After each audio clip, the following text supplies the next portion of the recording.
당신이 가치 투자로 돈을 못 벌었던 것에는 5가지 이유가 있다. 그렇다면 이 5가지 잘못된 습관을 고친다면 가치 투자로 돈을 벌 수 있는 것 아니겠는가? 물론 쉽지는 않을 것이다.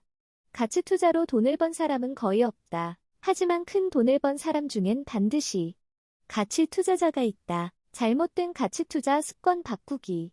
그 첫 번째는 가치 투자로 돈이 안 벌리는 첫 번째 이유를 해결하는 것이다. 가치 투자로 돈이 안 벌리는 이유 1.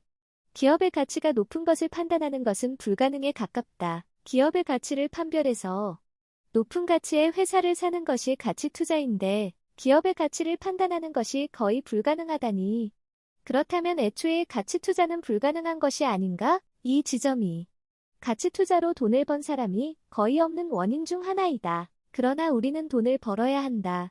우리는 불가능한 것을 해야 한다. 어떻게 해야 기업의 가치를 알아낼 수 있을까? 어떠한 문제의 정답을 알기 힘들다면 어떻게 하겠는가? 방법은 오답을 골라내는 것이다. 그렇다면 기업의 가치를 판단하는 방법을 찾을 것이 아니라 기업의 가치를 판단하지 못하는 방법을 배제하는 편이 그나마 정답에 근접하는 방법일 것이다. 기업의 가치를 판단하지 못하는 방법이란 무엇일까?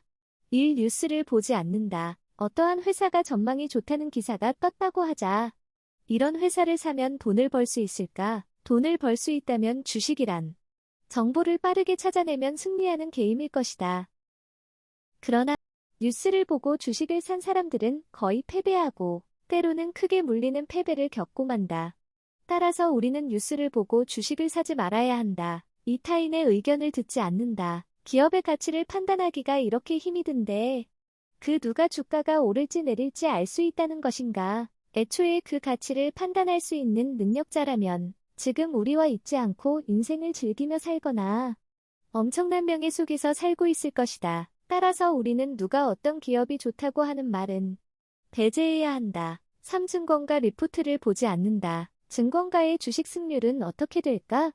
승률이 높은 펀드도 있고 낮은 펀드도 있을 것이다. 그러나 확실한 것은 거의 모든 증권사들의 수익률은 코스피 평균 수익률에도 못 미친다는 것이다. 못 믿겠다면 검색해보길. 진실을 아는 순간 증권가 리포트가 얼마나 의미 없는 것인지 깨닫게 될 것이다. 4. 주가를 자주 보지 않는다. 주가를 매일 매시간 올랐나 내렸나 확인하고 올랐으면 민감하게 팔고 내렸으면 민감하게 사고 이 방법으로 돈을 벌 수 있었는가? 돈을 벌 수 있었다면 단타에 특화된 사람이므로 가치 투자를 할 필요가 없을 것이다. 그러나 단타로 돈을 못 벌었으니 가치 투자로 길을 찾으려는 것 아니겠는가? 따라서 우리는 주가를 자주 보는 방법으로 돈을 벌려는 시도는 포기해야 한다.